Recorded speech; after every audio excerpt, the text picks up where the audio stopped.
Okay, so can everyone hear me? Yes, ma'am. Okay.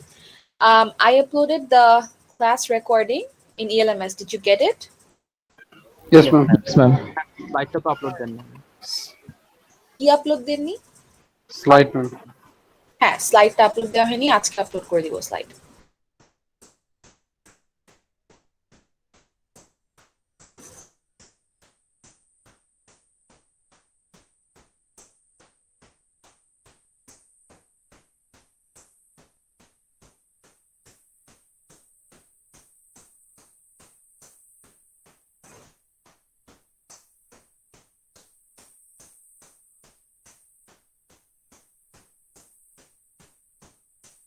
Let me know if you can see the screen. দেখা যাচ্ছে স্ক্রিনটা? Yes, ma'am. Ji, ma'am.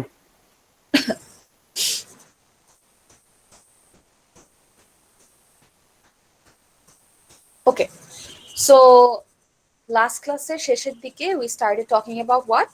SDLC. System Development Life Cycle. So there are many steps in SDLC. So ওগুলা কি? We talked about idea generation or brainstorming. Those who emailed me for sending you invitations, I hope you got them. And please try to join the class within the first 5 to 10 minutes. Okay, so idea generation step is optional. So এখানে হচ্ছে brainstorm করা হয় regarding what to make, what kind of project that is essentially going to be, মানে what kind of project that we're going to be working on. So এটা আসা idea generation step A, then we go for planning. এখানে হচ্ছে detail মানে মোটামুটি একটা rough sketch বানানো হয় about the plan regarding project আর কি দেখতে কিরকম হবে before even going to the requirements gathering. So খুবই রাফ একটা প্ল্যানিং সেশন হয় এখানে। এরপরে হচ্ছে আমাদের মেইন রিকোয়ারমেন্টস গ্যাদারিং যেটা শুরু, মানে we talk to clients or end users regarding what kind of expectations they have from the project or the system. So এই স্টেপটা হচ্ছে requirements gathering.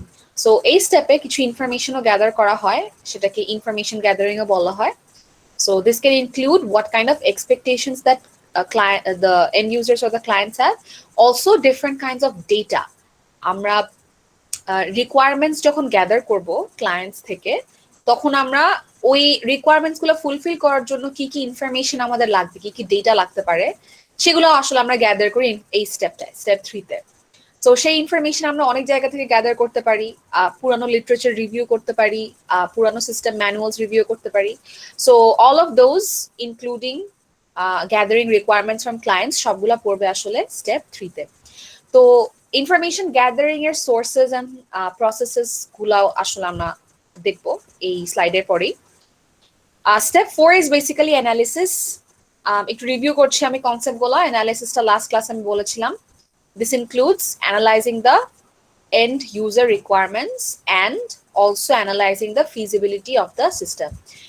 So this involves analyzing and figuring out whether the project is going to be cost effective and whether we can finish the project within the given time with the given resources.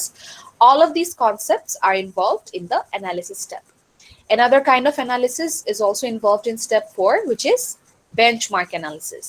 So we analyze the benchmarks that are similar or are good in the same field related to our system or our project, the one that we are going to make. So similar কিছু systems যেগুলো already existent and that are already good in the field, ওদের থেকে আমরা ideas নিব, ওদের good size bad size সবকিছু analyse করে আমরা এটা ডিসাইড করব যে কি কি সিমিলার ফিচার আমরা রাখতে পারি আর কি কি জিনিস আমরা অ্যাভয়েড করতে পারি। So these are benchmark analysis. Then comes the design part, and this involves all the UML diagrams and sort of designing. First আমরা হাই লেভেল একটা কনসেপচুয়াল মডেল এর মতন বানাই, then we go to the detailed classes কি কি হবে, classes এর attribute কি কি হবে, ক্লাসেস এর মেথডস কি কি হবে, ক্লাস ডায়াগ্রামে চলে যাই। সো ফার্স্ট আমরা একটু লো লেভেল একটা হাই লেভেল কনসেপচুয়াল মডেল থেকে আমরা লো লেভেল একটা রিয়েলিস্টিক মডেলের দিকে যাই, এটা হচ্ছে ডিজাইন স্টেপে। Then we go for development or মানে development step or the coding step. Coding স্টেপটার পরে হচ্ছে শুরু হয় টেস্টিং, যেখানে রিভিউ করা হয় কোড অ্যান্ড অলসো টেস্ট করা হয় যে given different circumstances or scenarios can the code perform properly. So that is the testing step. And different kinds of testing exist for this, like load testing, acceptance testing, integration unit testing, etc. Deployment involves fixing what kind of environment that our system is going to be compatible with, and deploy করে দেওয়া হয় মানে এই সিস্টেমটা এখন দিয়ে দেওয়া হয় এন্ড ইউজারের কাছে with manuals and instructions, etc. After that, post implementation and maintenance এর কিছু কাজ থাকতে পারে। if any kind of bugs arise runtime এ, সেগুলো আমাদেরকে ফিক্স করতে হবে, or ability থাকতে হবে কোডের যাতে ইজিলি ফিক্স করা যায়। So all of these are involved in the steps of SDLC. So if you look at the life cycle, then মোটামুটি এগুলো হচ্ছে খুব বেসিক phases. এই ডায়াগ্রামটা better in terms of software development life cycle। সেটা হচ্ছে প্রথমে you have the project kickoff, and then the main step is going for the requirements gathering, যেটার পরে we analyze those requirements, design। so এখানে একটু বোঝা যাচ্ছে যে প্রজেক্ট কিক অফ আর ইনিশিয়েশনের জন্য এই আইডিয়া জেনারেশন প্ল্যানিং এই দুইটা স্টেপ হচ্ছে গিয়ে কাইন্ড অফ মানে অপশনাল। প্ল্যানিং বলতে মানে এই দুইটাকে আমরা রিপ্লেস করে দিতে পারি with simply writing project initiation or kick off. So ওই টাইমটায় কিছু আইডিয়াস নিয়ে জেনারেট করা হয়, কিছু জিনিসপত্র প্ল্যান করা হয় খুবই রাফলি, ওইটাই আসলে এখানে project kickoff or initiation বলা হচ্ছে। So requirements gathering, it's a mandatory step. All of the other steps are mandatory. So you have requirements gathering, then you analyze all the requirements that you get. After the analysis, you go for design, then development. Development মানে হচ্ছে coding step টা।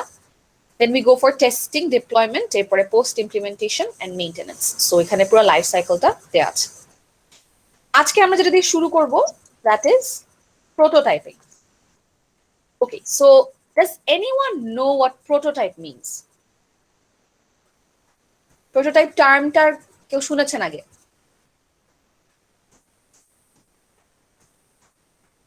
আচ্ছা, কেউ বলতে পারবে?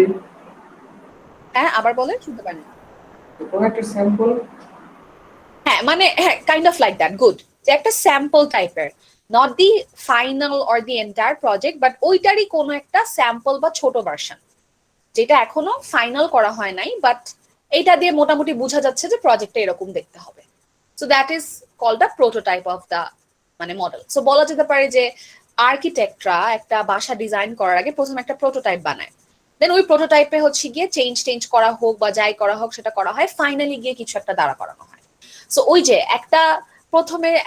প্রথমেই আমরা final প্রোডাক্টটা বানাই ফেললাম না, এর আগে একটা স্যাম্পল টাইপের কিছু বানালাম যেটা ইজ সাবজেক্ট টু চেঞ্জেস, মানে there can be further changes to the model, ওইটা হচ্ছে prototype. That sample or that unfinished product, ওটা হচ্ছে prototype. So system development life সাইকেলে প্রোটোটাইপ বলতে একটা কথা আছে, একটা টার্ম আছে। What is that? প্রোটোটাইপিং এর মেকানিজমটা এইখানে এই ডায়াগ্রামে দেখানো আছে। So firstly when you go for planning and মানে প্ল্যানিং স্টেপটার পরে হচ্ছে গিয়ে যখন আমরা এই প্ল্যানিং এর পরে রিকোয়ারমেন্টস গ্যাদার করলাম, সেটাকে মানে আমরা এভাবে চিন্তা করে নিতে পারি যে ইটস নট ট্রু যে সব সময় এন্ড ইউজাররা আমাকে পারফেক্টলি সব রিকোয়ারমেন্ট প্রথমে বলে দিবে, because end users are also human, right? It's not guaranteed that they will definitely never change their mind, or they will definitely not have new requirements in the middle of the process. Also এমনও হতে পারে যে আমরা যখন discuss করলাম and user বা ক্লায়েন্টের সাথে, কিছু নেগোসিয়েশন হলো এন্ড অনেক কিছুই হলো, বাট কিছু জিনিসপত্র হয়তো আমরা ফুললি এভ্যালুয়েট করতে পারিনি, অথবা there are some things that আমি ভেবেছিলাম একভাবে যেটা ইউজাররা এক্স্যাক্টলি ওভাবে চিন্তা করেনি। সেটা তো আসলে প্রোডাক্ট দেখার আগে বোঝা যাচ্ছে না। ইউজার আমাকে একটা কথা বললো বা ক্লায়েন্ট আমাকে একটা কথা বললো, সো আমি চিন্তা করলাম যে this is what I have to make, but যখন আমি এই জিনিসটা একটু বানানো শুরু করেছি তখন এন্ড ইউজাররা দেখলো যে no, we are not on the same page, এই জিনিসটা একটু চেঞ্জ করো। সো এরকম অনেক কিছুই হতে পারে। সো প্ল্যানিং এর পরে ওই যে ওই গ্যাদারিং স্টেপটার পরে যখন আমরা এই তিনটা জিনিস বলতে analysis, design and development, right? Requirements gathering এর পরে analysis, design and development. So এই তিনটা জিনিস যখন হয়, ফার্স্টে আমরা রিকোয়ারমেন্টস গুলোকে অ্যানালাইজ করি, then we make all the design diagrams and everything, এরপরে হচ্ছে উই গো ফর কোডিং। এই তিনটা স্টেপকে আমরা ইটারেটিভলি করব in prototyping. What does this mean? This means যে first the users or the clients give us some requirements, সেগুলো আমরা analyse করলাম, and then we make the design diagrams and we fix how we are going to code. কোডের আগে একটা outline বানাই নিতে হয়, সেটাই হচ্ছে designing. Then we go for the coding. However, এখানে আমরা ফুল প্রজেক্টটা ডেভেলপ করব না, আমরা একটা প্রোটোটাইপ ইমপ্লিমেন্ট করব, মানে একটা সামওয়াট একটা কাছাকাছি টু দ্য ফাইনাল প্রোডাক্ট টাইপের ইমপ্লিমেন্ট করব। সেই জিনিসটাকেই বলা হচ্ছে প্রোটোটাইপ ইমপ্লিমেন্টেশন। সো এই প্রোটোটাইপটা যখন আমরা ইমপ্লিমেন্ট করব, we will show that prototype to the end user. What does this essentially imply? It means after we're done making a sample or somewhat close to the finished product, which is the prototype, we will show it to the end user. তার মানে এখানে end user involvement middle of the SDLC আসবে, আবার requirements gathering এর পরেও আবার আসবে। তখন ইউজার বলবে যে no, I want some changes to this system. তখন সে কিছু ফিডব্যাক দিল, no, I am not okay with this, I want some changes to the system, or you can perhaps add more functionalities. So এটাকে বলা হচ্ছে user feedback. Once you give the system prototype to the user may give some kind of user feedback. And when that happens, আমাদের এই ডিরেকশনটা আবার back করবে এই তিনটা স্টেপে। Once the user gives feedback, we will again go back to analysis. ওই যে ওরা ফিডব্যাক দিল, ওরা নতুন কিছু রিকোয়ারমেন্ট দিল, সেটাকে আমার অ্যানালাইজ করতে হবে না আবার নতুন করে। So we will analyze all these requirements once again and then go for the design diagrams once again. তারপর আমরা আবার নতুন করে we make the new prototype. Then again we give this to the end user, নতুন প্রোটোটাইপটা। Then user চাইলে সে আবার feedback দিতে পারে। এই জিনিসটা চলতে থাকবে। If the user keeps giving feedbacks, then this goes on in a loop. So একটা পয়েন্টে গিয়ে when the user is okay with it, তখন সে এই ডিরেকশনে চলে যাবে। So the prototype is fine, the user is okay with it, তখন হচ্ছে গিয়ে আমি ফুল কোডের ইমপ্লিমেন্টেশনে চলে যাব। আমি ফুল কোডটা ইমপ্লিমেন্ট করব, টেস্ট করব, এন্ড দেন ওটাই ডিপ্লয় করে দিব, then this will be the final system. So prototyping জিনিসটা কি? প্রোটোটাইপিং হচ্ছে একটা rough, somewhat close to the final product but not exactly the final product. So একটা স্যাম্পলের মতন আমরা আগে বানাবো, যেটা এন্ড ইউজারকে দেখাবো, then end user will give me some feedback, ওইটার উপর ডিপেন্ড করে my prototype will be updated. And finally when the system user is okay, যে এই যে একটা আর্কিটেক্ট কিছু বিল্ডিং এর প্রোটোটাইপ বানাই দিল, এন্ড দেন এন্ড ইউজাররা বললো হ্যাঁ এগুলো ঠিক আছে, এরপরে তো they go for construction of the building. So এরপরে হচ্ছে ফাইনাল ইমপ্লিমেন্টেশনে যাওয়া হয়। প্রোটোটাইপ বিল্ড করার পরে when the user is okay with it, এখন হচ্ছে আমরা ফাইনাল ইমপ্লিমেন্টেশনে যাব, which involves coding, testing and deployment. So this entire process is known as prototyping. And এই যে যেই ছোট ছোট করে আমরা কিছু কিছু কোড করলাম, মানে যেটা আসলে ফাইনাল প্রোডাক্ট না, বাট ডিজাইনের পরে যে আমরা একটা স্যাম্পল টাইপের জিনিস বানালাম, ওইটাই হচ্ছে prototype. So this is the prototype and the entire process is known as prototyping.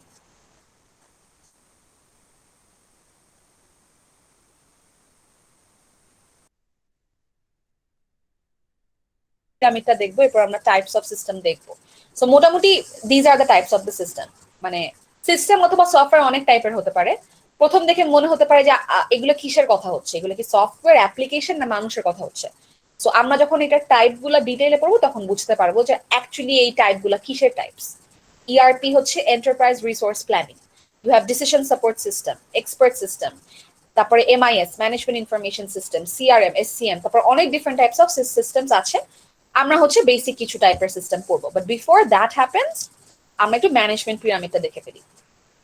Okay, so last class when we talked about hierarchical organograms, I mentioned a few terms like top level management, middle managers and first line managers.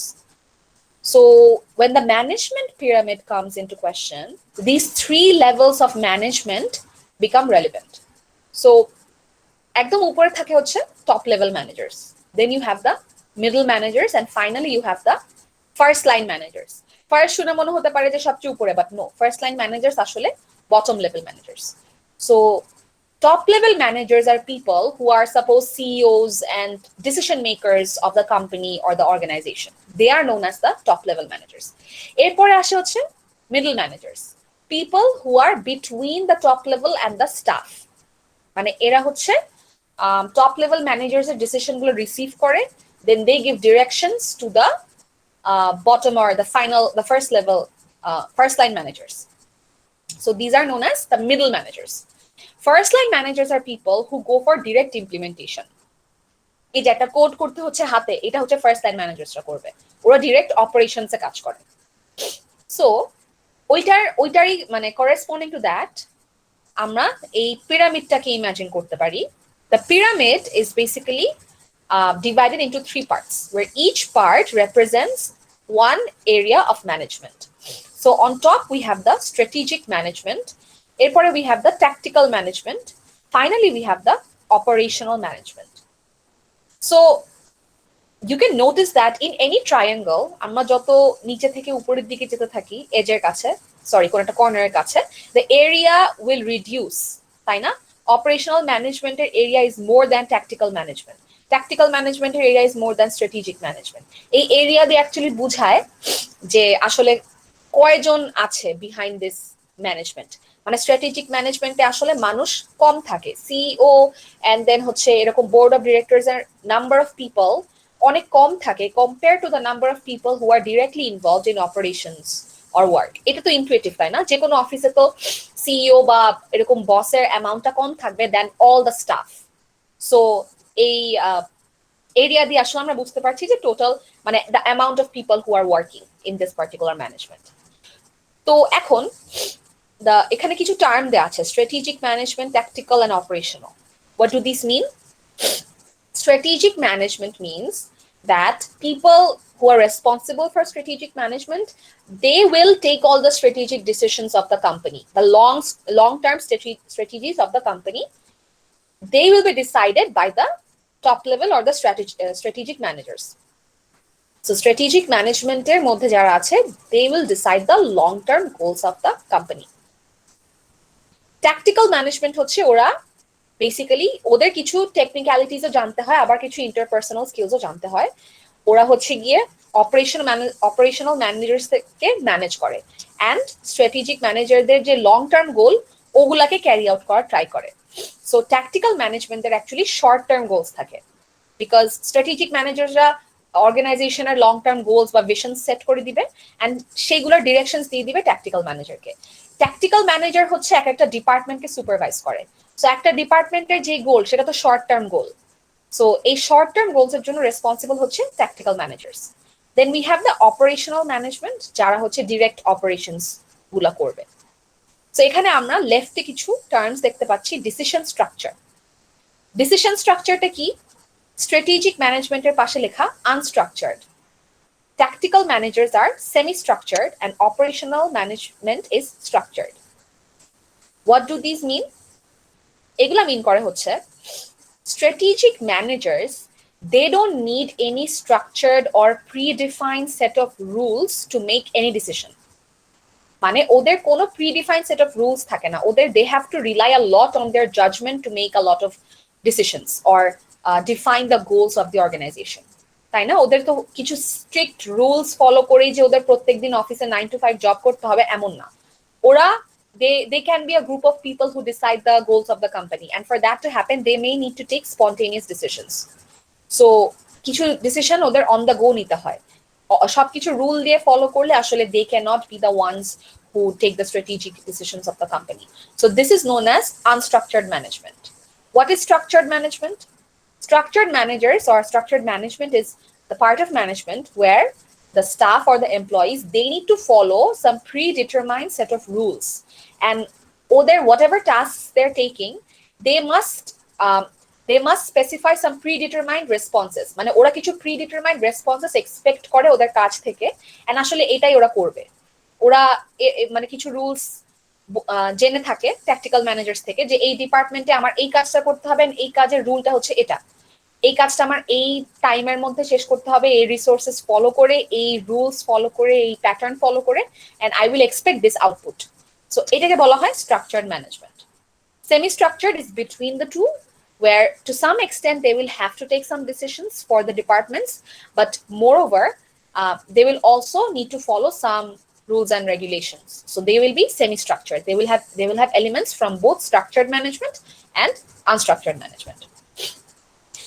এখানে right সাইডে we see some information systems. এই কথাগুলো আসলে কিছুই না, সেটা হচ্ছে প্রত্যেকটা লেভেল অফ ম্যানেজমেন্টকে কিছু সিস্টেম হেল্প করে to function properly. So strategic management will be helped by the decision support system. Tactical management will be helped by management information system.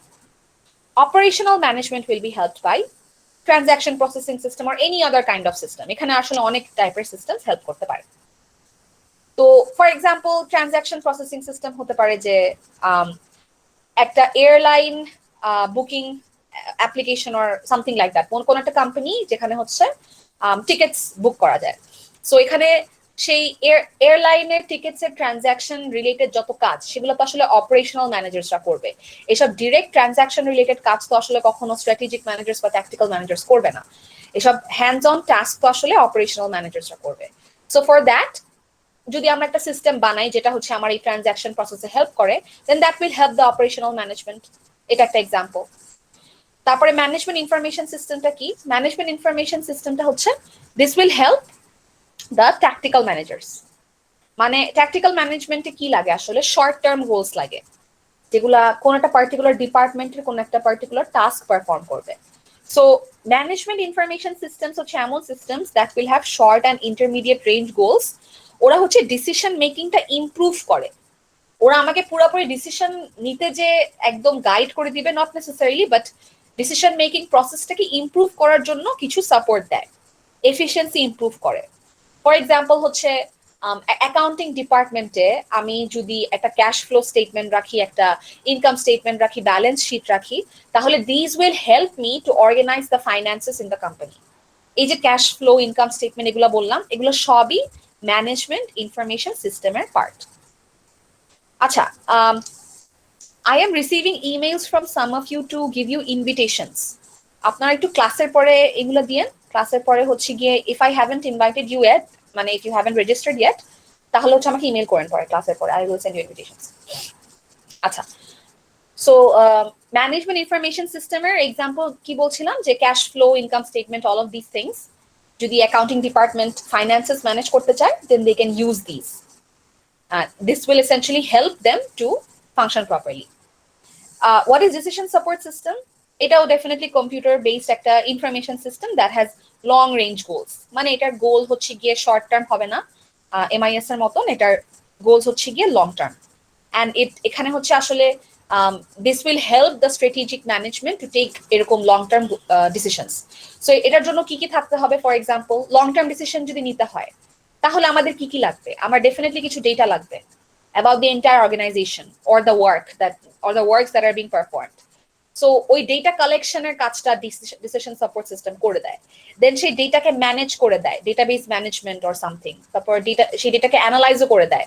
So একটা ডেটাকে আমি ম্যানেজ করতে পারছি, that is fine, but if I have to take some decisions, আমাকে কিছু important data analyse করে সে আমার সামনে place করবে যে এই ডেটাটা অ্যানালাইজ করে আসলো যে আমার কোম্পানিতে এমন একটা জিনিস যদি অ্যানুয়াল রিপোর্টে থাকে, তাহলে হচ্ছে হয়তো ফিউচারে গিয়ে হেল্প হবে। সো এই ডেটা অ্যানালাইজ করে দেওয়াটাও ডিসিশন সাপোর্ট সিস্টেম করে দেয়। সো অল দিস সিস্টেমস আর মানে they sort of support or complement the layers of management. So এটা হচ্ছে গিয়ে ম্যানেজমেন্টের পিরামিড। হ্যাঁ বলেন ম্যাম, এখানে ম্যানেজমেন্ট ইনফরমেশন সিস্টেম এটা কি আরেকবার একটু বলবেন? আচ্ছা, ম্যানেজমেন্ট ইনফরমেশন সিস্টেম হচ্ছে শর্ট টার্ম গোল অ্যাচিভ করতে হেল্প করে ট্যাকটিক্যাল ম্যানেজার্সদেরকে। মানে আপনি চিন্তা করতে পারেন যে আপনি হচ্ছে ফাইন্যান্স ডিপার্টমেন্টে কাজ করছেন, অ্যান্ড ইউ আর সাপোজলি একটা মানে manager of the finance department or the accounting department. Accounting ডিপার্টমেন্টের হেড হচ্ছে আপনি, এটা চিন্তা করতে পারেন। তো আপনার রেসপন্সিবিলিটি হচ্ছে ওই অ্যাকাউন্টিং ডিপার্টমেন্টটাকে ওভারভিউ করে, মানে ওটাকে ম্যানেজ করা বা কোঅর্ডিনেট করা। এখন আপনি অ্যাকাউন্টিং ডিপার্টমেন্টটাকে যদি কোঅর্ডিনেট করতে চান, বা আপনি কোম্পানির ফাইন্যান্সেস যদি কোঅর্ডিনেট করতে চান, আপনার তো কিছু ইনফরমেশন লাগবে, তাই না? ফর এক্সাম্পল, যে হচ্ছে এই কোম্পানি থেকে কি কি ট্রানজাকশন হয়েছে অন্য কোম্পানিতে, আর অন্য কোম্পানি থেকে কি কি লোন নেওয়া হয়েছে, বা কোনো ব্যাংক থেকে কোনো লোন নেওয়া হয়েছে, এইসব ইনফরমেশন কোথায় থাকে? ওই যে cash flow statement, income statement, balance sheet. আপনারা যদি অ্যাকাউন্টিং কোর্স করে থাকেন তাহলে জানেন। সো না করে থাকলেও কোনো প্রবলেম নেই, ওখান থেকে আর কিছু লাগবে না আমাদের। সো এইসব জিনিসপত্র, এই যে income statement, balance sheet etcetera, এইসব জিনিস দিয়ে আসলে ট্যাকটিক্যাল ম্যানেজাররা হেল্পড হয়। So those are part of management information system. একটা সিস্টেম যেখানে এইসব ইনফরমেশন সাপ্লাই করা হচ্ছে to help this tactical managers take short term decisions, সেগুলো হচ্ছে ম্যানেজমেন্ট ইনফরমেশন সিস্টেম। এখন কি আরেকটু ক্লিয়ার হয়েছে? জি ম্যাম, তাহলে ম্যাম এখানে ম্যানেজমেন্ট ইনফরমেশন সিস্টেম এটা ম্যাম একটা আলাদা পার্ট, এটা হচ্ছে হেল্প করতেছে ট্যাকটিক্যাল ম্যানেজমেন্টকে, তাই তো? এক্স্যাক্টলি, এখানে প্রত্যেকটা জিনিসই হচ্ছে আলাদা পার্ট। ট্রানজাকশন প্রসেসিং সিস্টেমও আলাদা একটা জিনিস যেটা অপারেশনাল ম্যানেজমেন্টকে হেল্প করবে। ম্যানেজমেন্ট ইনফরমেশন সিস্টেমও একটা সিস্টেম যেটা হচ্ছে ট্যাকটিক্যাল ম্যানেজার্সদের হেল্প করবে। সিমিলারলি ডিএসএস হচ্ছে স্ট্র্যাটেজিক ম্যানেজার্স থেকে হেল্প করবে। তো আমরা আসলে এখন দেখে ফেলি যে এই সিস্টেমগুলার ডিটেইল। আমি এই স্লাইডটা থেকেও দেখাবো। I am also showing another slide. আপনারা দুইটা স্লাইড মিলায় পড়বেন, একই জিনিসই মোটামুটি। বাট পড়ার টাইমে যেটা করবেন যে আমার রেকর্ডিং ফলো করে পড়বেন, তাহলে আপনাদের জন্য সুবিধা হবে।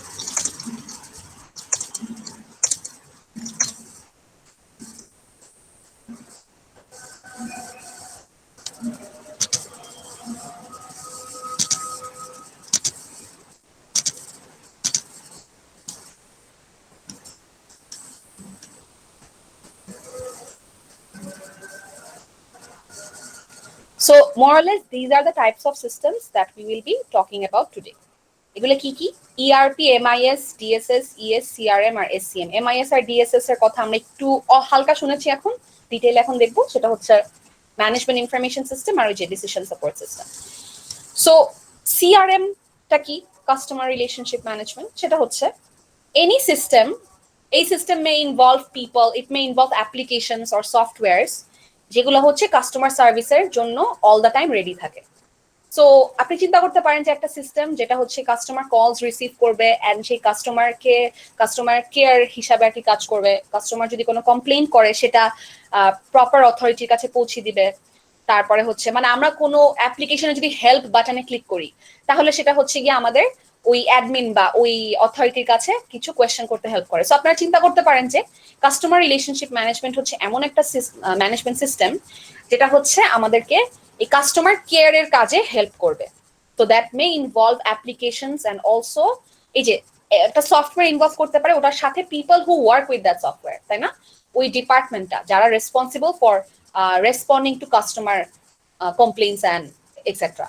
সো ওই মানুষগুলা একসাথে মিলে একটা অ্যাপ্লিকেশন বা একটা সফটওয়্যার সাথে বসে যখন কাস্টমার কেয়ারের কাজ করে, ওটাই হচ্ছে কাস্টমার রিলেশনশিপ ম্যানেজমেন্ট।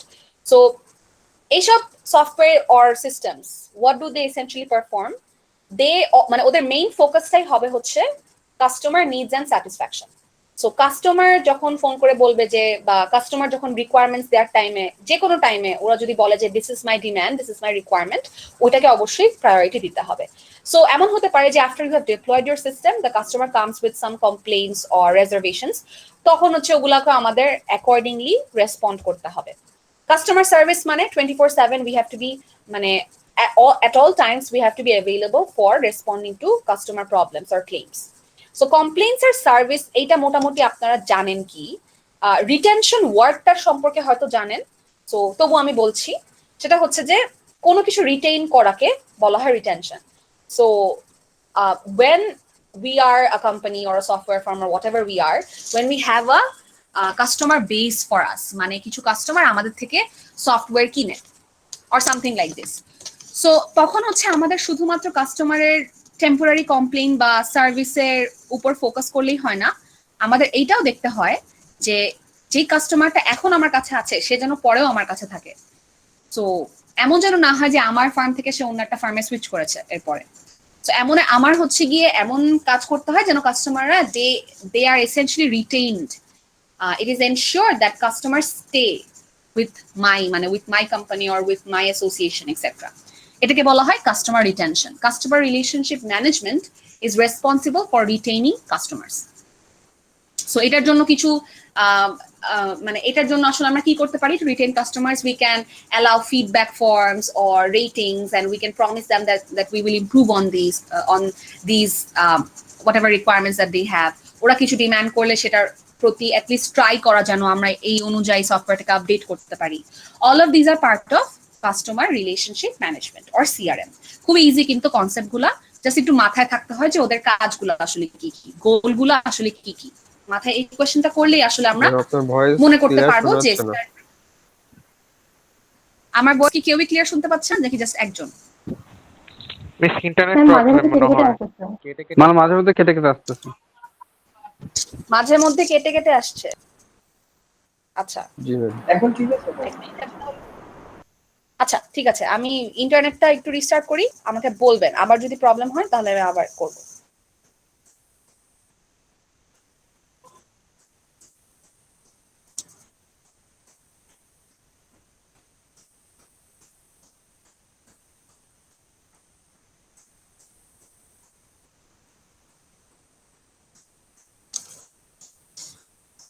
ওকে, এখন আবার যদি কথা কেটে আসে আবার থামাবেন, সমস্যা। So secondly we have the expert system. Expert system is actually a part of artificial intelligence. আচ্ছা, আপনারা কেউ কি আর্টিফিশিয়াল ইন্টেলিজেন্স কোর্স নিয়েছেন বা আর্টিফিশিয়াল ইন্টেলিজেন্স কি সম্পর্কে জানেন? না ম্যাম, নেই একদম। আচ্ছা, যারা জানেন আর্টিফিশিয়াল ইন্টেলিজেন্স কি? একটা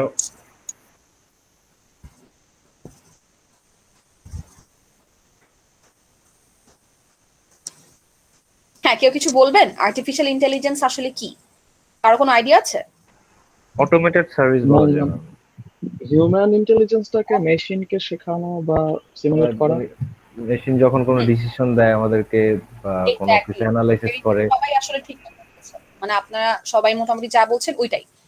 আর্টিফিশিয়াল ইন্টেলিজেন্স হচ্ছে আমরা কম্পিউটারকে এমন কিছু জিনিস শিখাই দিব যাতে সে ফিউচারে নিজের থেকে ডিসিশনস নিতে পারে, অ্যাট লিস্ট ট্রেইনড হতে পারে যাতে ফিউচারে সে নিজে থেকে ডিসিশন নিতে পারে। যখন আপনারা যারা মানে আপনারা এখন হয়তো এআই কোর্সেস করেন নাই, আপনারা যেসব প্রোগ্রামিং কোর্সেস করে আসছেন, সাপোজ ওপি হোক, এসপিএল হোক, হোয়াট এভার ইট ইজ, আপনারা সিম্পলি কিছু কোড লিখেন এন্ড আপনারা ডিরেক্টলি বলে দেন কম্পিউটারকে যে পারফর্ম দিস ইনস্ট্রাকশন। সো আমি যদি এমন একটা ইয়ে করে দিই যে সাপোজ আমি হচ্ছে গিয়ে একটা ইনপুট দিব, এই ইনপুট একটা স্ট্রিং হবে, স্ট্রিংটা হচ্ছে হ্যালো। সো আমি ইনস্ট্রাকশনে দিয়ে দিলাম যে ইউজার ইনপুট যদি হ্যালো হয় তাহলে তুমি একটা কাজ করো।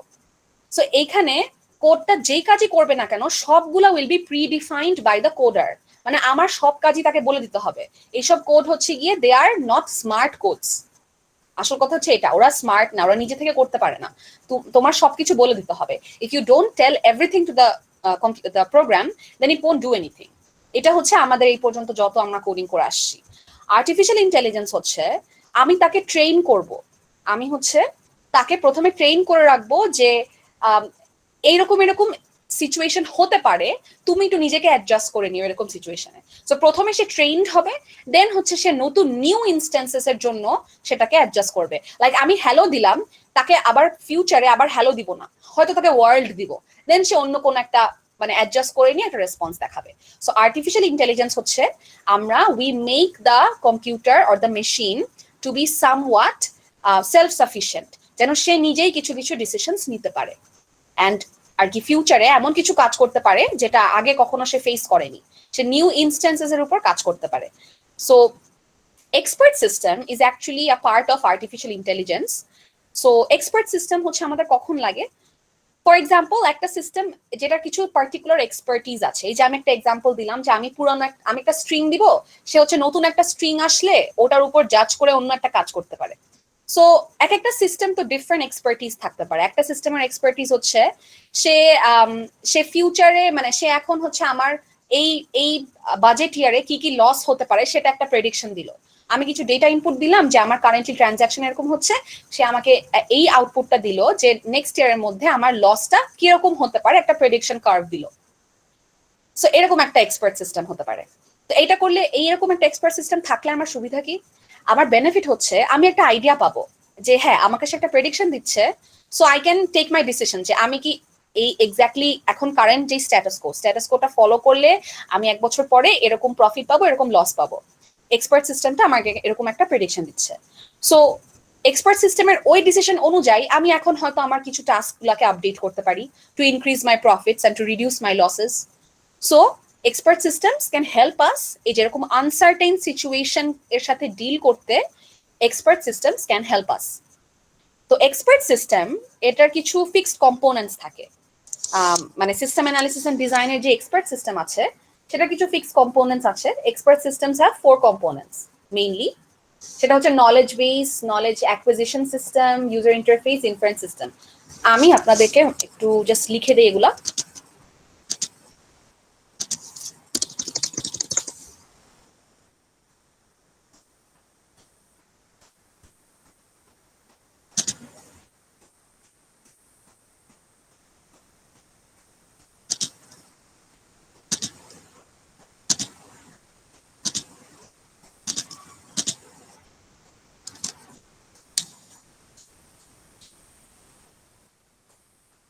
So expert systems have some components. Number 1 হচ্ছে knowledge base. Knowledge base মানে কি? এই যে আমি একটা এক্সাম্পল দিলাম যে আমাকে সে একটা প্রেডিকশন দিল যে লস হবে নাকি প্রফিট হবে 1 বছর পরে। সেটা জানার জন্য বা প্রেডিক্ট করার জন্য তো the system needs some data or predefined information, তাই না? বিকজ আমি যদি তাকে ইনফরমেশন সাপ্লাই না করি, আমি যদি তাকে এই ইনফরমেশনটাই না দিই যে আমার ইনভেস্টমেন্ট কত, সে তো আমাকে 1 বছর পরের লস বা প্রফিট দিতে পারবে না। সো এই যে কিছু ডেটা বা ইনফরমেশন সাপ্লাই করতে হয় ইয়েকে, সিস্টেমকে, সেটাই হচ্ছে নলেজ বেস। মানে আমাদের নলেজের যে বেসটা, আমাদের যে ইনফরমেশন বা ডেটার যে বেসটা দ্যাট কন্টেইনস, মানে ওই ডেটাটা, ডেটা সেটটা। আপনারা যারা মেশিন লার্নিং সম্পর্কে জানেন, আপনারা জানেন যে ডেটা সেট বলতে একটা জিনিস আছে যেটাকে ট্রেন করে পরে কাজ করা হয় মেশিন লার্নিং প্রোগ্রামসে। So knowledge base is basically সেই ডেটা সেটটা, দ্যাট ইনফরমেশন যেটার উপর ডিপেন্ড করে আমি পরে কাজ করব। So in our example it was ওই যে ইনভেস্টমেন্ট অ্যামাউন্টটা ধরতে পারি, এটা হচ্ছে আমার নলেজ বেস। তারপরে হচ্ছে নলেজ অ্যাকুইজিশন সিস্টেম।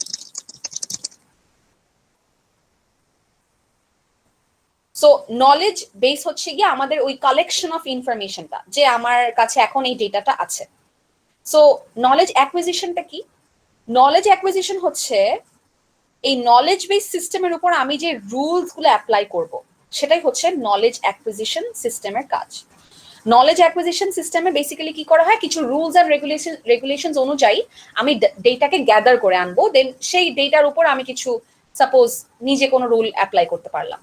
মানে এই যে এই ইনভেস্টমেন্টটা যে আমি জানি আমার কোম্পানিতে একটা ইনভেস্টমেন্ট ভ্যালু আছে, এই ইনভেস্টমেন্টটাকে আমি এখন আমার কোডে অ্যাপ্লাই করব। এই ইনভেস্টমেন্টটাকে প্রি প্রসেস করে আনবো, দেন সেটা আমাকে আমার কোডে অ্যাপ্লাই করব। এই জিনিসটাই হচ্ছে নলেজ অ্যাকুইজিশন সিস্টেম, যে আমি একটা ডেটাকে গ্যাদার করে নিয়ে আসলাম, সেটা আমার প্রোগ্রামে অ্যাপ্লাই করলাম। This is known as knowledge acquisition system. এরপরে হচ্ছে ইনফারেন্স সিস্টেম। তো ইনফারেন্স সিস্টেমটা কি? সেটা হচ্ছে এই যে আমি নলেজ বেস থেকে নলেজ অ্যাকুইজিশন করে কিছু ইনফরমেশন নিয়ে আসলাম, দেন এই ইনফরমেশনের উপরে আমি কিছু লজিক্যাল রুলস অ্যাপ্লাই করে নতুন ইনফরমেশন রিডিউস করতে পারলাম। এই যে আমি একটা প্রেডিকশন নিয়ে আসতে পারলাম যে 1 বছর পরে আমার এত% লস হবে, এটা হচ্ছে ইনফারেন্স সিস্টেমের কাজ। ডিফারেন্সটা কিন্তু খুবই সাটল, আমি আবারও বলছি। Knowledge basis the data or the information, যে এটা ইনভেস্টমেন্ট ভ্যালুটা কত। নলেজ অ্যাকুইজিশন সিস্টেম হচ্ছে ওই ইনভেস্টমেন্টটার ভ্যালুটা গ্যাদার করে নিয়ে আসা। এই যে এতগুলো ইনফরমেশন আছে, এগুলো প্রি প্রসেস করে নিয়ে আসা। প্রি প্রসেসিং বলতে একটা কনসেপ্ট আছে, এটা আমরা মেশিন লার্নিং হয়তো যদি ফিউচারে কখনো পড়ি দেখবো। মানে কোনো একটা জিনিসকে কোড করার আগে একটু প্রসেস করে নেওয়া। সাপোজ এটা হচ্ছে আমার যেই ফরম্যাটে আছে, আমার কোডটা ওই ফরম্যাটে রিড করতে পারবে না, এটাকে কিছুক্ষণ প্রসেস করে নিতে হবে। So that is known as pre processing. So একটা ডেটাকে আমরা কিছু প্রি প্রসেস করে নিয়ে আসলাম কোডে অ্যাপ্লাই করার জন্য, সেটা হচ্ছে নলেজ অ্যাকুইজিশন। এখন এই ডেটাটা দিয়ে আমি এই প্রেডিকশনটা যে নিয়ে আসলাম যে 1 বছর পরে আমার লস বা প্রফিট হবে, এটাই হচ্ছে ইনফারেন্স সিস্টেমে করা হয়। And finally you have the user interface. User interface তো আই থিঙ্ক সবাই জানেন যে এন্ড ইউজার কিভাবে ইন্টারঅ্যাক্ট করবে এই সিস্টেমটার সাথে, এটাই হচ্ছে user interface.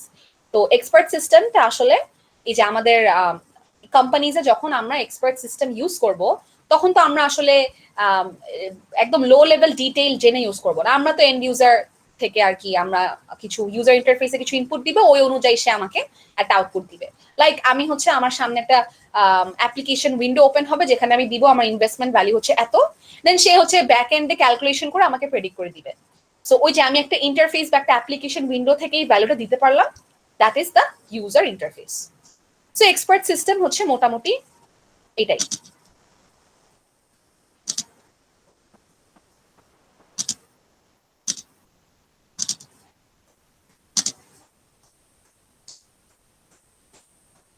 So expert systems have expertise in some particular area and they help us to cope with uncertainty.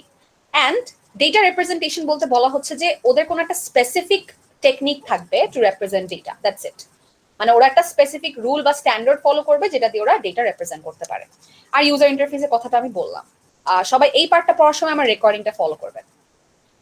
Decision support সিস্টেমটা কি? কম্পিউটার বেসড একটা ইনফরমেশন সিস্টেম যেটা ম্যাম টপ লেভেল ম্যানেজারদের। হ্যাঁ ম্যাম বলেন। আপনি হচ্ছে ওখানে 4টা দিলেন ম্যাম, এখানেও হচ্ছে 4টা, কিন্তু ম্যাম ওখানে তো এগুলো কম্পোনেন্টস অফ ইএস না, এগুলো কম্পোনেন্টস অফ ইএস না, এগুলো জাস্ট এক একটা সিস্টেমের কিছু বেসিক পয়েন্টস লেখা আছে। আমি যে 4টা পয়েন্ট দিলাম, ওই knowledge base, knowledge acquisition, inference আর ইউআই, ওই 4টা হচ্ছে components of expert system. Okay, বুঝে গিয়েছে? হ্যাঁ জি ম্যাম, বুঝতে পারছি। আর এগুলো হচ্ছে জাস্ট কিছু মানে মেইন পয়েন্টস গুলো আর কি এখানে লিখে দেওয়া আছে। সো ডিসিশন সাপোর্ট সিস্টেমটা কি? এটা হচ্ছে এমন একটা system that has a few long range goals. মানে ডিসিশন সাপোর্ট সিস্টেমটা আমাদেরকে ওই লং রেঞ্জ গোলটা নিতে হেল্প করবে।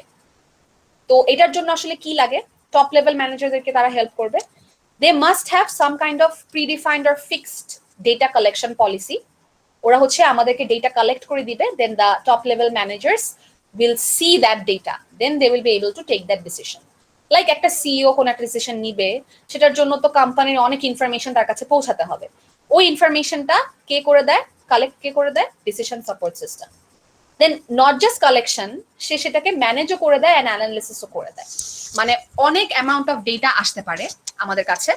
এখন যত এরকম ডিফারেন্ট অ্যামাউন্ট অফ ডেটা আসছে, সেইটাকে তো একটা অর্গানাইজড অবস্থায় রাখতে হবে, ম্যানেজ করে দিতে হবে। সো এটাই হচ্ছে ডেটা ম্যানেজমেন্ট। এই ডেটা ম্যানেজমেন্টটা আসলে can be done in different ways. একটা ডেটাবেস ম্যানেজমেন্ট যদি থাকে ওখানে, তাহলে খুবই ইজিলি সেটাকে খুব লাইক ভালো ভালো ফরম্যাটসে প্লেস করা যাবে in front of the decision makers. একটা ডেটাবেস ম্যানেজমেন্ট সিস্টেম থাকলে there will be different tables, and টেবলের মধ্যে ডিফারেন্ট অ্যাট্রিবিউটস থাকবে, অ্যান্ড সেই টেবলগুলোর মধ্যে কিছু রিলেশনশিপ থাকবে। আপনারা ডিবিএমএস কোর্স করে আসছেন, আপনারা এটা জানেন। সো যদি এরকম একটা প্রি ডিফাইন ডেটাবেস থাকে, তাহলে হচ্ছে সেটাকে ম্যানেজ করা খুবই সুবিধা হবে, অ্যান্ড সেই ডেটাবেসটা খুব ইজিলি আসলে ডিসিশন সাপোর্ট সিস্টেমে ডিসিশন নিতে হেল্প করতে পারবে। তারপরে সেই ডেটাটাকে অ্যানালাইজ করে দেয়া থাকতে পারে। লাইক এই যে আমি এই ডেটাটা অ্যানালাইজ করতে চাচ্ছি, মানে ফর এক্সাম্পল আমার কাছে একটা এমপ্লয় টেবল আছে, এমপ্লয় স্যালারি অ্যামাউন্ট ওখানে দেওয়া আছে, বাট একটা ডিসিশন মেকার সাপোজ সে স্যালারি কি বাড়াবে নাকি কমাবে, এই ডিসিশনটা নেওয়ার জন্য তাকে কিছু ডেটা অ্যানালাইজ করে দিতে হবে। ফর এক্সাম্পল অ্যাভারেজ স্যালারিটা বের করে ডিসিশন মেকারের সামনে দেখাতে হবে, অথবা মিডিয়ান স্যালারি, মোট স্যালারি, এইসব জিনিসপত্র অ্যানালাইজ করে আমি ডিসিশন মেকারের সামনে প্লেস করব। তখন হচ্ছে decision maker can take further decisions regarding what to do with the salary. So এই কাজটা আসলে কে করে দেয়? ডিসিশন সাপোর্ট সিস্টেম করে দেয়। ম্যানেজমেন্ট ইনফরমেশন সিস্টেম কি? সেটা হচ্ছে ওই যে শর্ট টার্ম গোল থাকবে তার কিছু, that will help in decision মেকিংটা ইমপ্রুভ করতে হেল্প করবে। একটু খেয়াল করবেন যে ম্যানেজমেন্ট ইনফরমেশন সিস্টেম কিন্তু ট্যাকটিক্যাল ম্যানেজারদের লাগে। ট্যাকটিক্যাল ম্যানেজারদের কিন্তু লং টার্ম ডিসিশন নিতে হয় না, তাদের শর্ট টার্ম ডিপার্টমেন্টাল ডিসিশনস নিতে হয়। ওই শর্ট টার্ম ডিসিশন হেল্প করতেই আসলে এই এমআইএস লাগে। তো আপনাদের এই পয়েন্টটা দেখে কনফিউশন লাগতে পারে যে ডিসিশন তো আসলে ট্যাকটিক্যাল ম্যানেজাররা নেয় না, বাট ওরা তো আসলে লং টার্ম ডিসিশন নেয় না, but they take short term decisions. ওইটার কথাই আর কি এখানে বলে দেওয়া আছে। আর ওদের কাজের এফিসিয়েন্সি বাড়ানোর জন্য এই এমআইএস হেল্প করে। সো আমি যে এক্সাম্পলটা দিয়েছিলাম, একটা অ্যাকাউন্টিং ডিপার্টমেন্টে আমি যদি ফাইন্যান্সেস ম্যানেজ করতে চাই, তাহলে I will need cash flow, annual financial statements etcetera. ওইটার এক্সাম্পলই এখানে বলা আছে। আচ্ছা, লাস্টলি যে দুইটা সিস্টেমের কথা আমরা জানবো সেটা হচ্ছে supply chain management and enterprise resource planning. তো Supply chain management is a very common term, and I think that lots of you have already heard about this. কেউ কি আমাকে বলতে পারবেন যে আপনারা শুনেছেন নাকি না সাপ্লাই চেইন ম্যানেজমেন্ট কথাটা আগে কখনো শুনেছেন? আইপি তে শুনছিলাম। Yes, miss. IP তে শুনেছি। হ্যাঁ, এক্স্যাক্টলি। আইপি কোর্স করে থাকলে আপনাদের সাপ্লাই চেইন সম্পর্কে অনেক ডিটেইলড আইডিয়া থাকার কথা। তাহলে কেউ একজন একটু বলেন তো শর্টে সাপ্লাই চেইন ম্যানেজমেন্ট মানে কি?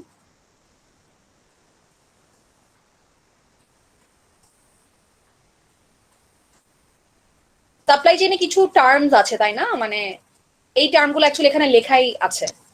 আচ্ছা আমি বলে দিই তাহলে সাপ্লাই চেইন, এখানে একটা চেইন ওয়ার্ডটা আছে। what does this imply? Actually supply chain management, it works in the form of a chain. It is a series of processes that starts from the manufacturing of products and ends in the delivery of this product to the customers, or the supply of this products to the customers. So একদম সেই supplier থেকে কিছু র material আনা থেকে শুরু করে র ম্যাটেরিয়াল প্রসেসিং, দেন ইনভেন্টরি ম্যানেজমেন্ট, দেন ওই অর্ডার গুলা প্রসেস করে সেটা ডেলিভার করে দেয়া, পুরো জিনিসটাই আসলে সাপ্লাই চেইন ম্যানেজমেন্টের মধ্যে পড়ে। সো সবার প্রথমে এখানে আছে processing customer requirements. So the customer May demand some kind of product from me, সেটাকে আমাকে ফার্স্টে প্রসেস করতে হবে যে আমি আসলে কোন প্রোডাক্টটা আর কি ওদেরকে দিব, দেন ওই অনুযায়ী হচ্ছে ওই প্রোডাক্টটা আমাকে বানাতে হবে, ম্যানুফ্যাকচার করতে হবে। সো বেসিক্যালি ইনভেন্টরি টার্মটার মানে কি? মানে হলো ইউ ক্যান অ্যাজিউম দ্যাট আপনার কাছে কিছু র মেটেরিয়াল এসেছে, you have to make a product. So it doesn't always happen that entire raw material আপনার একেবারে লেগে যাচ্ছে। সামটাইমস ওই র মেটেরিয়াল গুলো আপনাদের সেভও করে রাখতে হবে ফর ফিউচার। সো এটা আপনি কোথায় সেভ করবেন? আপনি সেভ করবেন ইনভেন্টরিতে। ইনভেন্টরি হচ্ছে একটা মানে একটা লিস্ট অফ those things যেটা আমার এখনই লাগছে না বাট ফিউচারে হয়তো লাগতে পারে, একটা স্টোরেজ টাইপের।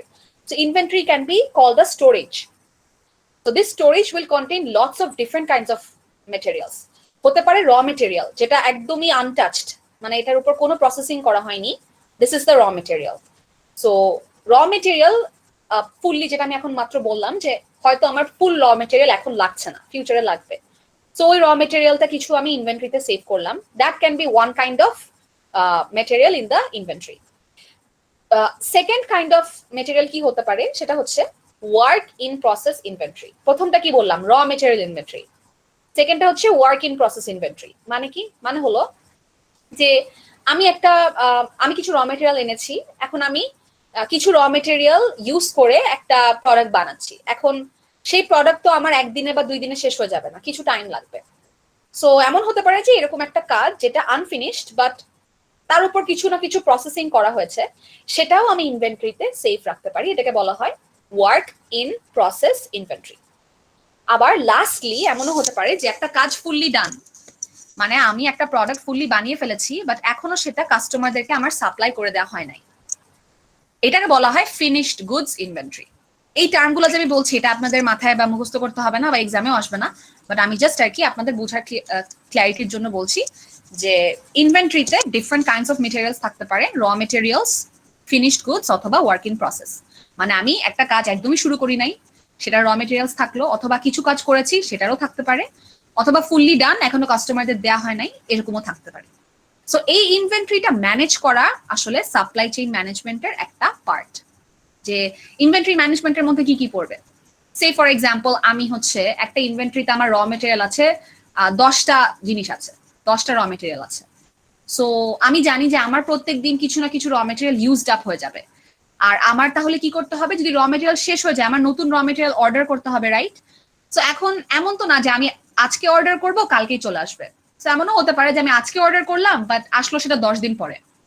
তাহলে যেটা করতে হবে তাহলে তো আমার এখনই অর্ডার করে ফেলতে হবে, বিকজ আমার হাতে আছে 10টা জিনিস, এই 10টা জিনিস তো হয়তো 10 দিনে শেষ হয়ে যাবে। সো আমি যদি এখন অর্ডার করে রাখি তাহলে আমি 10 দিন পরে নতুন কিছু মেটেরিয়াল পাবো। সো এই যে এই হিসাবটা করা যে হ্যাঁ র মেটেরিয়াল বলতে এখানে কি বোঝাচ্ছেন? র মেটেরিয়াল বলতে বোঝায় হচ্ছে যে কোনো প্রোডাক্ট বানানোর জন্য যে ইনগ্রিডিয়েন্টস গুলো লাগে, একদম র ইনগ্রিডিয়েন্টস গুলো লাগে, সেটা বলা যেতে পারে র মেটেরিয়ালস। একটা অ্যানালজি দিতে পারি যে ফর এক্সাম্পল আপনি হচ্ছে একটা চেয়ার বানাচ্ছেন, এই চেয়ার বানানোর জন্য আপনার উড হচ্ছে একটা র মেটেরিয়াল, তারপরে হচ্ছে ওই হ্যামার দিয়ে আপনি কিছু কাজ করবেন, হ্যামার হচ্ছে একটা র মেটেরিয়াল। সো তারপরে একটা সফটওয়্যার যখন আপনি বানাতে চান, আপনার র মেটেরিয়ালস গুলো কি করতে পারে? একটা commercial of the shelf product যেটার উপর আপনি নতুন কোড করে কাজ করবেন, দ্যাট ক্যান বি আ র মেটেরিয়াল। সো যেসব ইনগ্রিডিয়েন্ট ইউজ করে আপনি আপনার প্রোডাক্টটা বানাবেন, ওটাই হচ্ছে র মেটেরিয়াল। মানে যেটা আপনি ডিরেক্ট কিনে আনেন সাপ্লায়ারদের থেকে, এর উপর আপনি কোনো কাজ করেননি এখনো, বাট এটার উপর কাজ করে আপনি একটা প্রোডাক্ট বানাবেন, that is the raw material. So ইনভেন্টরিতে এই যে আপনার কাছে র মেটেরিয়াল আছে, বাট আপনি আরো অর্ডার করতে হবে বিকজ কিছুদিনের মধ্যে র মেটেরিয়াল শেষ হয়ে যাবে।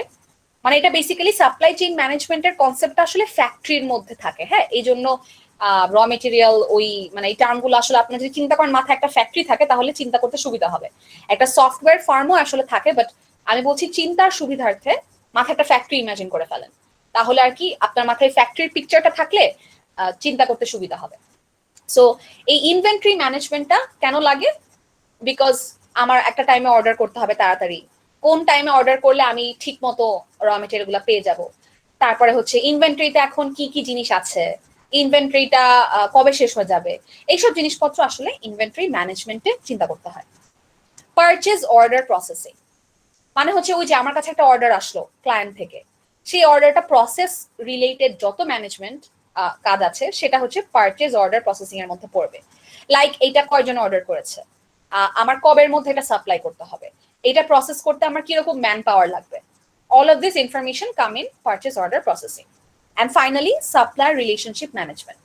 তো আমি তো সাপ্লায়ার সাথে সম্পর্ক আসলে জাস্ট ওই টাইমটার জন্য রাখবো না, ফিউচারে I might need more products from suppliers. So সাপ্লায়ারদের সাথে রিলেশনশিপ ম্যানেজ করাটাও আসলে সাপ্লাই চেইন ম্যানেজমেন্টের মধ্যে পড়ে। তো এসসিএম যে সিস্টেমটা, এটা আসলে যে কোনো সফটওয়্যার ফার্ম বলি, কোম্পানি বলি, ইন্ডাস্ট্রি বলি, ফ্যাক্টরি বলি, সব জায়গায় লাগে। সো আপনারা এসসিএম এর কনসেপ্টটা মাথায় চিন্তা করার সময় একটা ফ্যাক্টরি ওয়াইজ চিন্তা করবেন, তাহলে চিন্তা করতে সুবিধা হবে। সো সাপ্লাই চেইন ম্যানেজমেন্ট আসলে কি? এটা হচ্ছে একটা chain of processes, starting from আমি একটা র মেটেরিয়াল কিনলাম, দেন ইনভেন্টরিতে কিছু সেভ করলাম, দেন তার উপর কিছু কাজ করলাম, দেন ওইটাকে আমি অর্ডার হিসাবে ডেলিভার করে দিলাম। So all of this are part of supply chain management. Finally আমরা আসি enterprise resource planning or ERP. ইআরপিটা কি? আমরা এখন ডিফারেন্ট কাইন্ডস অফ ম্যানেজমেন্ট করেছি। If all of these, not necessarily all, but if some of these types of managements, if they come together, then they form a new big management, or new big system that is known as enterprise resource planning or ERP. Basically, ERP is a combination of different kinds of systems that we have already learned. For example, CRM, customer relationship management, supply chain management, financial management. So different kinds of management or systems, they come together to form a larger system that is known as enterprise resource planning. মানে আপনি যদি একটা এন্টারপ্রাইজে থাকেন বা এরকম কোনো বড় company বা কোনো কিছুতে থাকেন, তাহলে তো আসলে আপনার শুধুমাত্র কাস্টমার রিলেশনশিপ ম্যানেজমেন্ট চিন্তা করলে হবে না, শুধুমাত্র সাপ্লাই চেইন ম্যানেজমেন্ট চিন্তা করলে হবে না, আপনার অনেক কিছু চিন্তা করতে হবে, শুধুমাত্র অ্যাকাউন্টিং চিন্তা করলে হবে না। You need to think about the combination of all of this. So সবগুলোর কম্বিনেশন হচ্ছে enterprise resource planning. Financial management কি? ওই যে কোম্পানির ফাইন্যান্সেস ম্যানেজ করা, to manage the transactions, internal and also external. So it involves এই যে একজন মানুষের salary and also involves the transactions with other companies, etc. So that is financial management. Customer relationship management টা তো আমরা দেখে আসছি যে কাস্টমার কেয়ার বা সার্ভিসের জন্য ইনভলভড। ম্যানুফ্যাকচারিং মানে হচ্ছে কোন একটা প্রোডাক্ট বানানো, লাইক আপনি একটা সফটওয়্যার অ্যাপ্লিকেশন বানাবেন, ওটা হচ্ছে manufacturing. Supply chain management, we just talked about that. It is the chain of the entire supply. Inventory, যেটা আমি ডিটেইলে এইমাত্র বললাম যে যেটার মধ্যে আমরা কিছু স্টোরেজ রাখি। Purchasing means if the customer wants to buy something from you, ওই জিনিসটার management. So all of these are involved in enterprise resource planning. তো মোটামুটি আমি যেরকম ডিটেইল বললাম প্রত্যেকটা সিস্টেমের, এতটুকু ডিটেইল জানলে আপনাদের জন্য ইনাফ। সো এখানে কিছু যেসব পয়েন্টস দেয়া আছে প্রত্যেকটা সিস্টেমের জন্য, ওগুলাই মোটামুটি আপনারা পড়বেন। আরেকটা স্লাইডেও কিছু কথা আছে সিমিলার, আমি তো ওগুলো, হ্যাঁ বলেন। ম্যাম অ্যাকচুয়ালি আমরা তো আইপি তে এগুলো পড়ে এসেছি মোটামুটি। সো এখানে পড়ার উদ্দেশ্য কি যে আমরা যাতে মানে ওই যে ওয়েবসাইট গুলা বা যে যেটা নিয়ে কাজ করব সেটা মানে কমপ্লিটলি করতে পারি, এটার জন্য নাকি ম্যাম? মানে এগুলা জানার উদ্দেশ্যে সিস্টেম সম্পর্কে আমরা কিছু আইডিয়া নিলাম। আমরা একটা সিস্টেম বানাবো, আপনারা তো আইপি তে সিস্টেম বানাননি, আপনারা আইপি তে পড়ে আসছেন ওই যে এই তো আমি যেসব টার্ম গুলো বলেছি, like finish goods, work in process, এগুলো তো আপনারা সবাই আইপি তে পড়ে আসছেন। সো এই Yes. কনসেপ্ট গুলো আপনারা আইপি তে দেখে আসছেন, যে সব মানে একটা product high level point of view থেকে যে প্রোডাক্ট গুলো কিভাবে প্রসেস করে দেওয়া হয়, তা আবার ফ্যাক্টরি বেসিসে। বাট আমি শুধুমাত্র সাপ্লাই চেইনের কথা বলেছি, আপনার ফ্যাক্টরি হিসেবে চিন্তা করেন। বাট অন্য কিছুতে আমরা তো এখানে আসলে একটা সফটওয়্যার বানানো শিখবো। সো ওইটা বানানোর আগে হচ্ছে আমরা কিছু ইন্ট্রোডাক্টরি ডিটেইলস শিখলাম যে সিস্টেম কি টাইপের হতে পারে। এইগুলা নিয়ে আসলে আপনার জাস্ট এই স্লাইডে পড়াশোনা, এইটার ডিটেল এতটুকু পড়লেই হবে আপনাদের। আমরা তো এরপরে আসলে টেকনিক্যালিটিসে চলে যাব। সো চিন্তা করতে পারেন যে আপনাদের আজকের ক্লাসটা হচ্ছে গিয়ে আইপি ক্লাসের সাথে ইনভলভ, মিলে আছে। বাট এটা মনে করার কিছু নাই যে আইপি তে যারা পড়ে আসেন নাই তারা কিছু পারবেন না, বিকজ এখানে এত ডিটেইল কেউ চাবেও না, আইপি রিলেটেড ডিটেইল কেউ চাবে না। এখানে জাস্ট সিস্টেমের টাইপ গুলো কি কি আর একটা সিস্টেমের কি কাজ, এতটুকু জানলে আপনাদের জন্য ইনাফ। ওকে ওকে ম্যাম। ম্যাম এখান থেকে কি ম্যাম কোশ্চেন আসলে সিটিতে কোশ্চেন আসলে থিওরিটিক্যাল আসবে নাকি? না, হ্যাঁ এইখান থেকে যদি এই স্লাইড থেকে কোয়েশ্চেন আসে, থিওরিটিক্যাল কিছু জিনিস থাকতে পারে। এখান থেকে ক্রিয়েটিভ কিছু হওয়ার কথা নাই। মানে এখান থেকে ক্রিয়েটিভ করা মানে তো হচ্ছে চিন্তা করতে পারেন যে আমি এখন আপনার আইপি এবিলিটিস গুলোকে টেস্ট করছি, ওরকম না। সো আমি যেটা বলবো যে আপনাদেরকে, যে ইউজুয়ালি যেটা হয় পরের দিকে সিটি গুলা বা প্রেজেন্টেশন যেটা আপনারা দিবেন, ডিজাইন ডায়াগ্রামস, ওগুলা they get quite tough. So ভালো হবে যদি আপনারা এই প্রথম দিকের সিটি গুলাতে ভালো মার্কস তুলে ফেলেন, তাহলে হচ্ছে পরের গুলাতে আপনারা একটু রিল্যাক্স ভাবে দিতে পারবেন। আমি এটা বলছি না যে এখন মার্ক অনেক ভালো পেয়ে গেলে আপনাদের ফাইনাল গ্রেডও ভালো আসবে। What I am saying is, এখন যদি এই সিটি গুলাতে কম মার্ক পান, তাহলে হচ্ছে পরের ডায়াগ্রামস গুলাতে গিয়ে একটু আপনাদের মানে আপনারা নিজেই নার্ভাস হয়ে যেতে পারেন। সো এই কোর্সে একটাই সুবিধা, প্রথম দিকে কিছু থিওরি আছে, এটার উপর হয়তো একটা সিটি হবে অ্যাট মোস্ট থিওরিটিক্যাল উপরে, সেটা আর কি সবাই ভালো করে দিয়ে না, সবাই অ্যাটেন্ড করা ট্রাই করেন। এটাই। ম্যাম এই চ্যাপ্টার থেকে মানে কেমন কোশ্চেন আসতে পারে?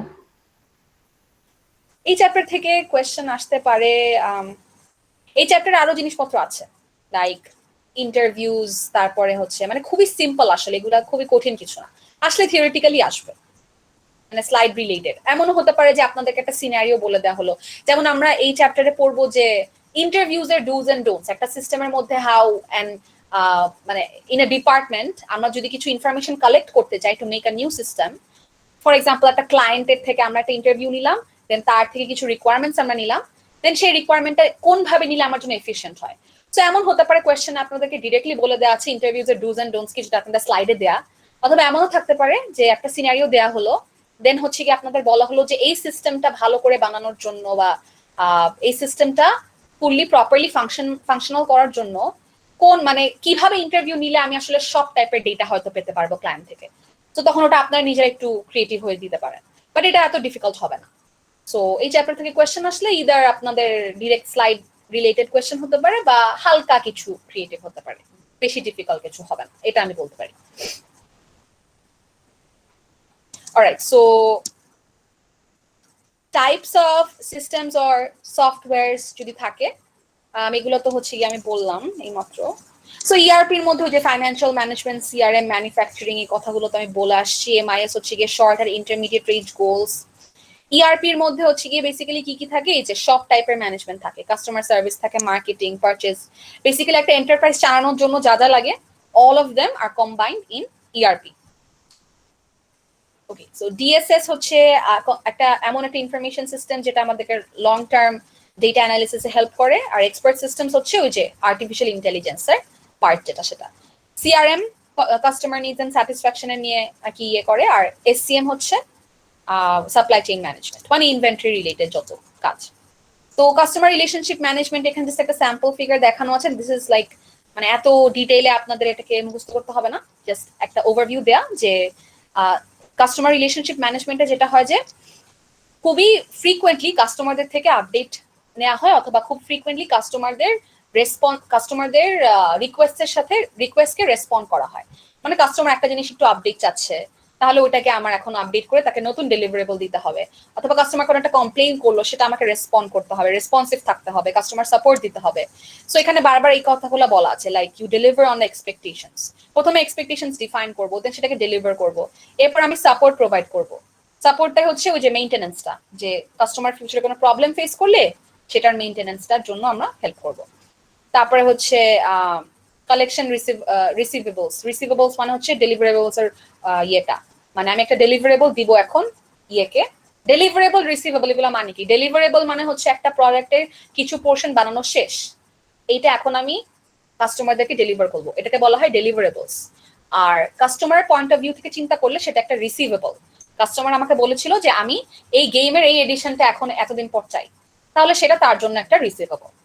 So customer relationship management, basically it involves a lot of involvement from the customer, that's it. And এই কাস্টমার সাথে আর কি তার সব কমপ্লেইন্টস অর সার্ভিস সেগুলোর প্রতি রেসপন্সিভ হওয়া। ওকে, সো আজকে যেটা আর কি আরো দেখার কথা সেটা হচ্ছে ইনফরমেশন গ্যাদারিং। সো এটা নিয়ে হয়তো এত ডিটেইলে পড়বো না আমরা, বাট মোটামুটি দেখবো ইনফরমেশন গ্যাদারিং। সো এই কনসেপ্টগুলো আপনাদের কাছে খুবই সহজ লাগবে। ইনফ্যাক্ট প্রথম দিকের এই প্রথম ফার্স্ট 2 উইকস এর কনসেপ্টগুলো আপনাদের কাছে একটু সহজ লাগবে, আস্তে আস্তে জিনিসগুলো একটু হয়তো ডিফিকাল্ট হতে থাকবে যখন we will go directly for suppose feasibility analysis or JAD etcetera, তখন হয়তো আস্তে আস্তে একটু ডিফিকাল্ট হবে। এখনকার কনসেপ্টগুলো খুবই সিম্পল, আমি আবারও বলছি আপনারা লাইক অল্প একটু অ্যাটেনশন দিলেই হবে, বাট একটু অ্যাটেনশন দিতে হবে বিকজ এইটার উপর যদি কোনো এক্সাম হয় তাহলে সেটাতে ভালো মার্ক পেয়ে গেলে আপনাদেরই সুবিধা।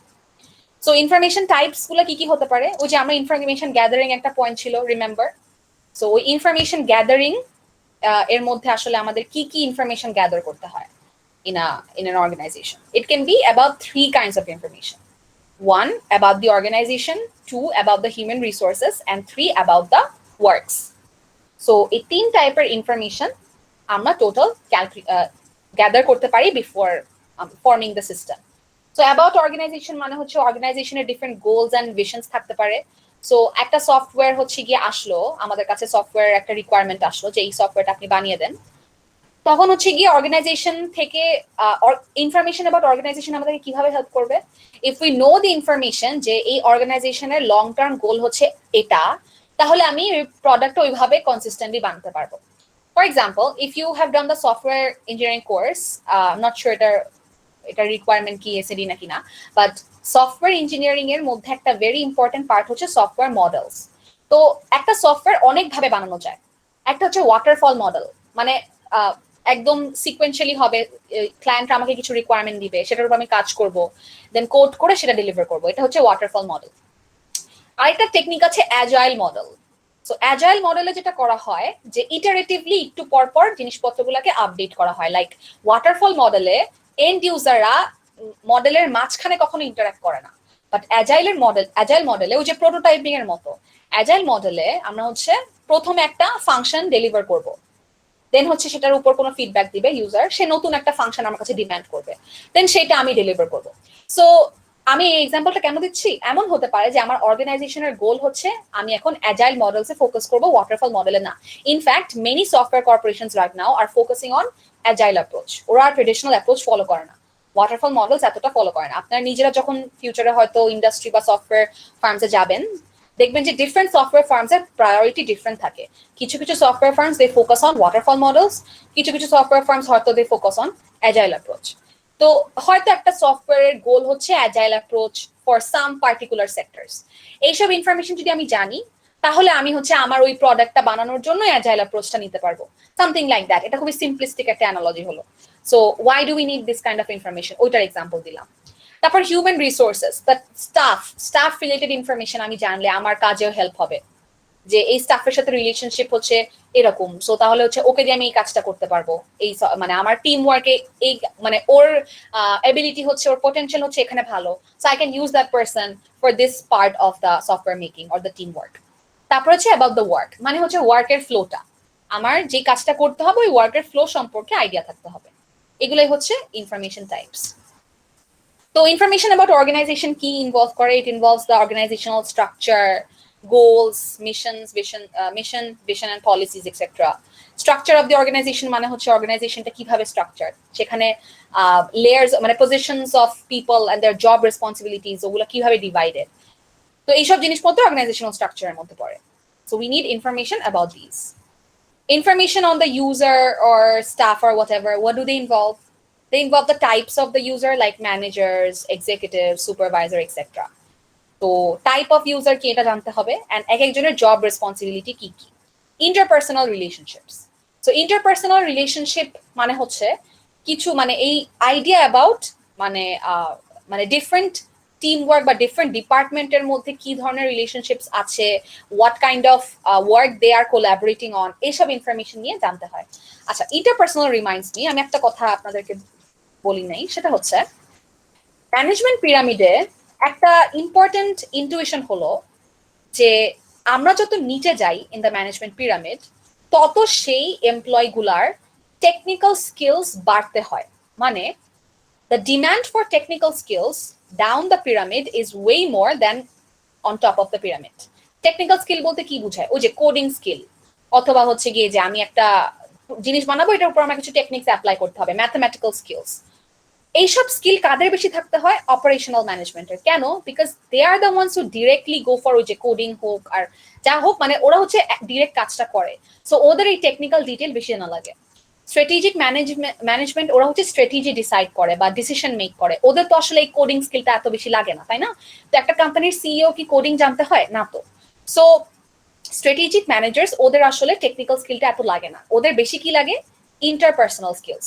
ইন্টারপার্সোনাল স্কিলস হচ্ছে ওই যে মানুষদেরকে ম্যানেজ করা, স্টাফ ম্যানেজ করা, এইসব স্কিল হচ্ছে যত আমরা পিরামিডে উপরে যাই তত বেশি লাগে। আর টেকনিক্যাল স্কিল হচ্ছে যত আমরা নিচে যাই তত বেশি লাগে। সো টেকনিক্যাল বা ট্যাকটিক্যাল স্কিলস হচ্ছে অপারেশনাল ম্যানেজার্সদের অনেক বেশি লাগে, ট্যাকটিক্যাল ম্যানেজার্সদের মোটামুটি লাগে, স্ট্র্যাটেজিক ম্যানেজার্সদের একদমই লাগে না বলতে গেলে। আর ইন্টারপার্সোনাল স্কিলস হচ্ছে স্ট্র্যাটেজিক ম্যানেজমেন্টদের অনেক বেশি লাগে, ট্যাকটিক্যাল ম্যানেজমেন্টের মোটামুটি লাগে না, অপারেশনাল ম্যানেজমেন্টের এত বেশি লাগে। সো এটা হচ্ছে হিউম্যান অথবা ইন্টারপার্সোনাল স্কিল বলে। আর ট্যাকটিক্যাল ম্যানেজার যেটা, সরি, অপারেশনাল ম্যানেজমেন্ট যেটা করে সেটা হচ্ছে technical skill. So technical skill বেশি নিচে আর ইন্টারপার্সোনাল স্কিল বেশি উপরে। ওকে, সো আমরা যেখানে ছিলাম, we will need information regarding the user or staff or human resources, whatever. So এগুলোকে বলা হচ্ছে interpersonal relationship, মানে হচ্ছে ওই যে different collaborative relationships or whatever there is, এইসব ইনফরমেশন আমাদের জানতে হবে। And finally আমাদের আর কি ইনফরমেশন জানা লাগতে পারে? about the process, about the flow of the work, এই সম্পর্কে আমাদের জানতে হয়।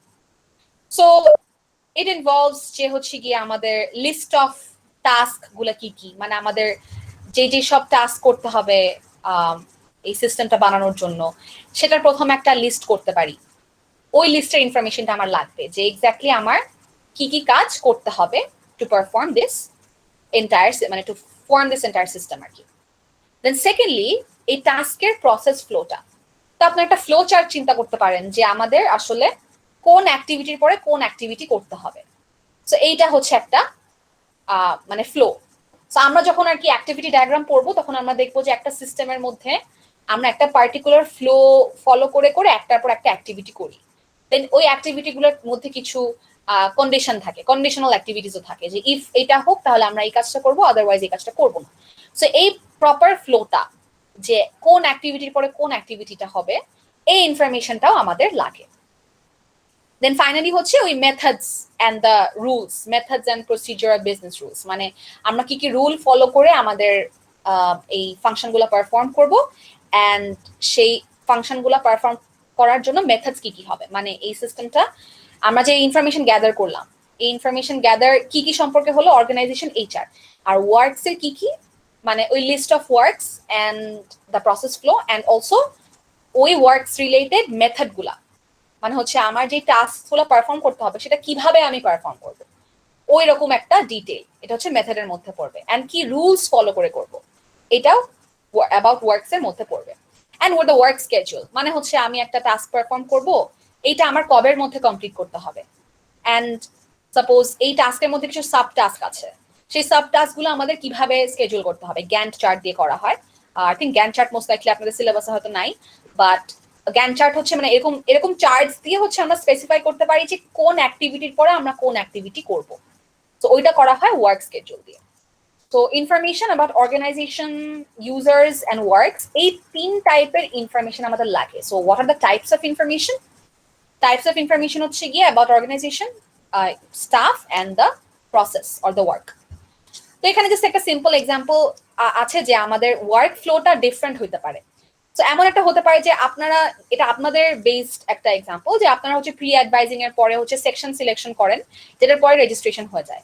এমনও হতে পারে যে আপনি সেকশন সিলেকশনটা পছন্দ করলেন না, এখন চেঞ্জ করাতে হবে, সো আপনারা আপনাদের মেন্টরদেরকে আস্ক করেন কি করতে, সেকশনটা চেঞ্জ করে দিতে, অথবা হচ্ছে গিয়ে সাবজেক্টটাই পাল্টাই দিতে।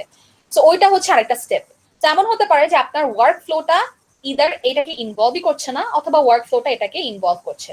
So in order for you to design a, suppose আপনি UCAM ডিজাইন করতে বলা হয়েছে আপনাকে, UCAM এর সফটওয়্যারটা, তাহলে তো হচ্ছে আপনার এই ইনফরমেশনটুকু লাগবে যে ইদার প্রসেসের ফ্লোটা এমন হতে পারে যে মাঝে কোনো সাবজেক্ট চেঞ্জ নাই, অথবা এমনও হতে পারে যে সেকশন সিলেকশনের পরে আমি সাবজেক্ট চেঞ্জ করতে চাই, তাহলে তো UCAM এ আমার ওই অপশনটা থাকতে হবে যে মানে একটা ওই অপশনটা থাকতে হবে যে সেকশন সিলেকশনের পরে আমি চাইলে এটা আপডেট করতে পারি, মানে মেন্টররা যদি চায় সেটা চাইলেও আপডেট করতে পারে।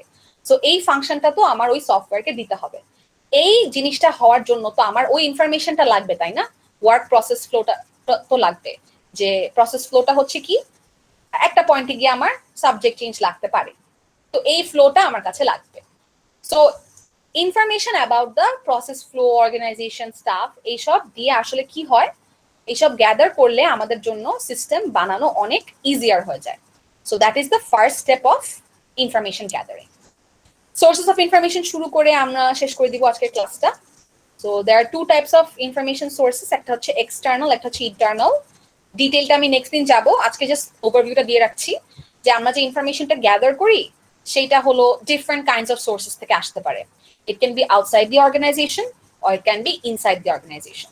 So external গুলো কেমন হতে পারে, বেঞ্চমার্ক প্রোডাক্ট স্টাডি। এই যে ফর এক্সাম্পল আপনি অনলাইন শপিং করবেন, আপনি দারাজের কোনো ইয়ে চান, মানে হচ্ছে প্রোডাক্টের, দারাজের হচ্ছে কিছু ম্যানুয়ালস বা ওদের কোনো ডকুমেন্টস আপনি করতে চান, অথবা আপনি এরকম ফুড অর্ডারিং কিছু বানাচ্ছেন, আপনি ফুড পান্ডার কিছু ডকুমেন্টস বা ইয়ে পড়তে চান, ম্যানুয়াল পড়তে চান, অথবা ওদের সম্পর্কে কোনো মানে ওদের যত ডিটেইলস আছে সেগুলো জানতে চান। So benchmark products ke study korte hole you will have to collect information from outside your organization. Eishob information to they are not specific or internal to your organization. That's why you will need all of this information from outside. So eta hocche ekta external. So external ar onek kichu ache, newspapers, journals, etc. Internal hote pare personal staff othoba consultant. So apni chaile ekta internal consultant rakhte paren apnar organization e, that person will help you with আর কি taking different kinds of decisions regarding the system making process. So তারপরে হচ্ছে system documentation. আপনি suppose আপনি কোন একটা system আগে বানিয়েছেন, সেটার উপর কোন একটা রিভ্যাম্প করতে চাচ্ছেন, তাহলে ওই সিস্টেমের কোন ম্যানুয়াল বা ডকুমেন্টেশন আপনার কাজে লাগবে ফিউচারে। সো এগুলো হতে পারে ইন্টারনাল সোর্সেস। সো এখানে ডিফারেন্ট কাইন্ডস অফ সোর্সেস এর কথা আছে, আমরা ডিটেইলটা আর কি নেক্সট ক্লাসে পড়বো। আজকে আপাতত এই পর্যন্তই থাক, আমি স্লাইডটা দেখিয়ে আপলোড করে দিব আপনাদের জন্য। কারো কোনো কোয়েশ্চেন থাকলে বলতে পারেন, আদারওয়াইজ আমি আজকের ক্লাস এই পর্যন্ত।